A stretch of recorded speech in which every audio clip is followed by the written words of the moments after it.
दर्शन कर रहे ने।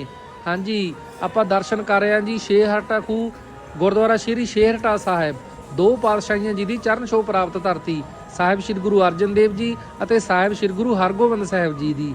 ਇਹ ਪਵਿੱਤਰ ਖੂਹ ਸਾਹਿਬ श्री गुरु अर्जन देव जी ने लगवाया ਸੀ ਅਤੇ ਉਹਨਾਂ ਨੇ ਬਖਸ਼ਿਸ਼ ਕੀਤੀ ਸੀ ਕਿ ਜੋ ਵੀ ਮਾਈ ਭਾਈ ਇਸ ਅਸਥਾਨ ਉੱਪਰ ਇਸ਼ਨਾਨ ਅਤੇ ਸੇਵਾ ਕਰੇਗਾ ਉਸ ਨੂੰ ਸੰਤਾਨ ਦੀ ਪ੍ਰਾਪਤੀ ਹੋਏਗੀ, ਦੁੱਖਾਂ ਦਾ ਨਾਸ ਹੋਏਗਾ ਅਤੇ ਮਨ ਇੱਛਤ ਫਲ ਮਿਲੇਗਾ। ਸੋ ਇਸ ਵੀਡੀਓ ਨੂੰ ਕਰ ਦਿਓ ਜੀ ਵੱਧ ਤੋਂ ਵੱਧ। कि क्या सच में कोई ऐसी तकनीक हमारे वैज्ञानिक ने इजाद कर ली है जिसकी मदद से हम भविष्य में दोबारा फिर जिंदा हो सकते हैं।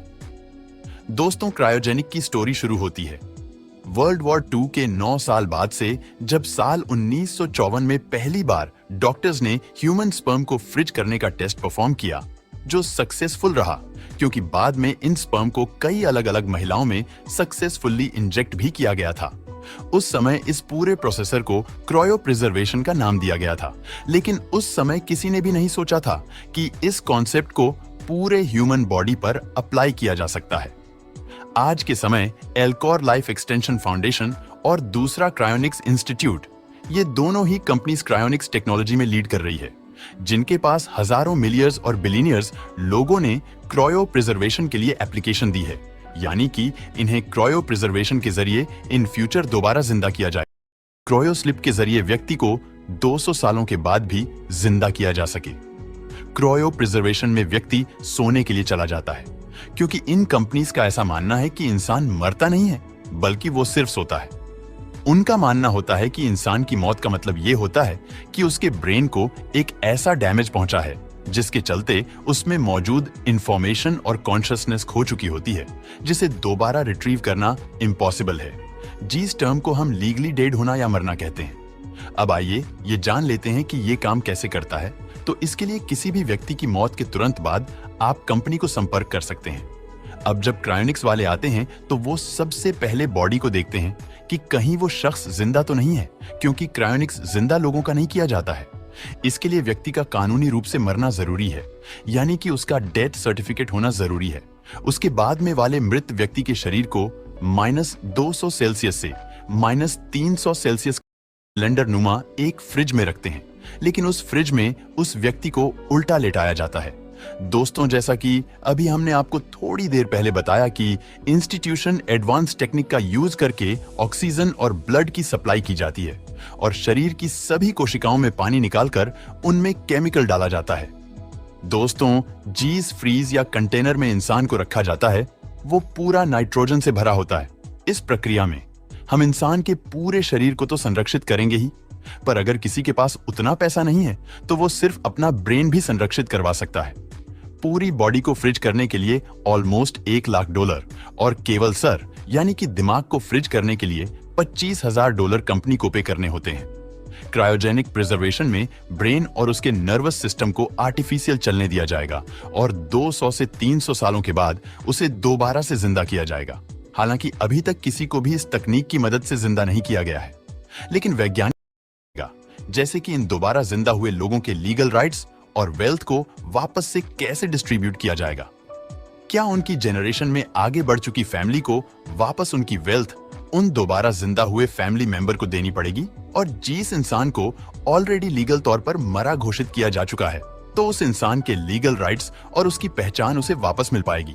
और इससे भी बड़ी प्रॉब्लम है ओवर पॉपुलेशन, क्योंकि इंसान मौत को चकमा दे चुका होगा, जिससे अर्थ पर पॉपुलेशन और भी तेजी से बढ़ेगी।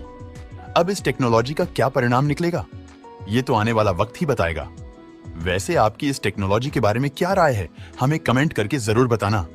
क्रायोजेनिक प्रिजर्वेशन टेक्निक के जरिए अब तक 500 से भी ज्यादा लोगों की पूरी बॉडी और 200 से भी ज्यादा लोगों के दिमाग फ्यूचर में दोबारा जिंदा करने के लिए स्टोर किए जा चुके हैं, जिन्हें इस टेक्निक का यूज करके फ्यूचर में दोबारा जिंदा किया जाएगा। इस टेक्निक का इस्तेमाल करने के लिए ऑलरेडी सदके आओ अकाल पुरख तो जिन्हें इन्ने अवतार धारण कीते ने।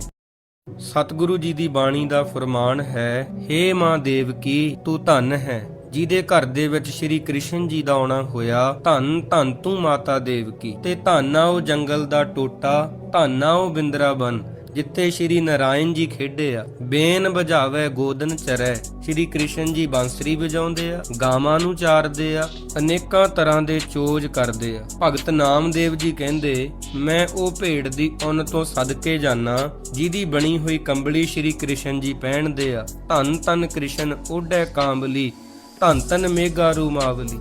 ਤਾਂ ਇਸ ਤਰ੍ਹਾਂ ਸ਼੍ਰੀ ਕ੍ਰਿਸ਼ਨ ਜੀ ਦੇ ਅਨੇਕਾਂ ਹੀ ਚੋਜ ਨੇ। ਜੁਗਾਂ ਜੁਗਾਂ ਵਿੱਚ ਵਾਹਿਗੁਰੂ ਨੇ ਅਵਤਾਰ ਧਾਰਨ ਕੀਤੇ ਆ। ਨਾਮ ਇਸ ਲਈ ਸ਼੍ਰੀ ਚੰਦ ਰੱਖਿਆ। ਕਹਿੰਦੇ ਹਨ ਕਿ ਸ਼੍ਰੀ ਉਦੋਂ ਕਹੀਦਾ ਜਦੋਂ ਕਿਸੇ ਨੂੰ ਬਹੁਤ ਜ਼ਿਆਦਾ ਸਤਿਕਾਰ ਦੇਣਾ ਹੋਵੇ, ਤੇ ਕਹਿੰਦੇ ਜਿਹੜਾ ਵੀ ਮੇਰੇ ਪੁੱਤਰ ਦਾ ਨਾਮ ਲਵੇਗਾ ਇੱਕ ਵਾਰ ਸ਼੍ਰੀ ਜ਼ਰੂਰ ਕਹੇਗਾ। ਕਹਿੰਦੇ ਹਨ ਕਿ ਜਦੋਂ ਬਾਬਾ ਸ਼੍ਰੀ ਚੰਦ ਮਹਾਰਾਜ ਜੀ ਨੂੰ ਜੰਗਲ ਵਿੱਚੋਂ ਘਰ ਲੈ ਕੇ ਆਉਣਾ, ਤਾਂ ਬਾਬਾ ਸ਼੍ਰੀ ਚੰਦ ਮਹਾਰਾਜ ਜੀ ਨੇ ਕਹਿਣਾ ਕਿ ਮੇਰਾ ਉਜਾੜ ਜਗ੍ਹਾ ਤੇ ਮਨ ਨਹੀਂ ਲੱਗਦਾ। ਬਾਬਾ ਜੀ ਨੇ ਵਸੋਂ ਨੂੰ ਉਜਾੜ ਕਹਿਣਾ ਤੇ ਉਜਾੜ ਨੂੰ ਵਸੋਂ ਕਹਿਣਾ। ਕਹਿੰਦੇ ਹਨ ਕਿ ਬਾਬਾ ਸ਼੍ਰੀ ਚੰਦ ਮਹਾਰਾਜ ਜੀ ਇੰਨੇ ਕੁ ਮਹਾਨ ਤਪੱਸੀ ਵੀ ਸੀ, ਜਿੱਥੇ ਇਨਸਾਨਾਂ ਨੂੰ ਰਾਹੇ ਪਾਇਆ ਉੱਥੇ ਬਾਬਾ ਸ਼੍ਰੀ ਚੰਦ ਮਹਾਰਾਜ ਜੀ ਨੇ ਵੱਡੇ ਵੱਡੇ ਖੁੰਖਾਰ ਜੰਗਲੀ ਜੀਵਾਂ ਨੂੰ ਵੀ ਸਿੱਧੇ ਰਾਹ ਤੇ ਪਾਇਆ। ਕਹਿੰਦੇ ਜਿਹੜਾ ਵੀ ਬਾਬਾ ਸ਼੍ਰੀ ਚੰਦ ਮਹਾਰਾਜ ਜੀ ਦਾ ਸੱਚੇ ਮਨ ਦੇ ਨਾਲ ਨਾਮ ਲੈ ਲੈਂਦਾ ਹੈ ਨਾ, ਉਹਨੂੰ ਦੁਨੀਆ ਦੇ ਸੁੱਖ ਹੀ ਨਹੀਂ ਮਿਲਦੇ, ਉਹ ਤਾਂ ਪਰਲੋਕ ਦੇ ਵਿੱਚ ਵੀ ਜਗ੍ਹਾ ਪੱਕੀ ਕਰ ਲੈਂਦਾ ਹੈ। ਕਹਿੰਦੇ PCI, तो ये जो सबसे पहली वेबसाइट आपको दिख रही है, इस पे आपको क्लिक कर लेना है। यहाँ पे 3 लाइंस पे क्लिक करना है और यहाँ पे गेट इन टच पे क्लिक कर लेना है और यहाँ पे UPI कंप्लेंट पे आपको क्लिक कर लेना है। इसके बाद थोड़ा सा नीचे की तरफ स्क्रॉल डाउन करना है और आपको यहाँ पे ट्रांजेक्शन पे क्लिक कर लेना है। अब यहाँ पे नेचर ऑफ ट्रांजेक्शन के अंदर आपको पर्सन टू पर्सन सिलेक्ट करना है। इशू में आपको सिलेक्ट करना है incorrectly transfer to another account. यहाँ पे आपको ट्रांजेक्शन ID अपनी एंटर कर देनी है और यहाँ पे जिस भी बैंक अकाउंट से आपने ट्रांजेक्शन करी है उस बैंक अकाउंट का नाम यहाँ पे सिलेक्ट कर लेना है। इसके बाद यहाँ पे UPI ID अपनी डाल देनी है और यहाँ पे अमाउंट, जिस अमाउंट की आपने ट्रांजेक्शन करी थी और जिस डेट को आपने ट्रांजेक्शन करी है वो डेट यहाँ पे एंटर कर दीजिए। उसके बाद अपना ईमेल ID एंटर कर दीजिए और यहाँ पे अपना रजिस्टर्ड मोबाइल फोन एंटर कर दीजिए। यहाँ पे पेमेंट का स्क्रीनशॉट डाल के और सबमिट पे क्लिक कर दीजिए। इसके बाद आपके पैसे वापिस आ जाएंगे।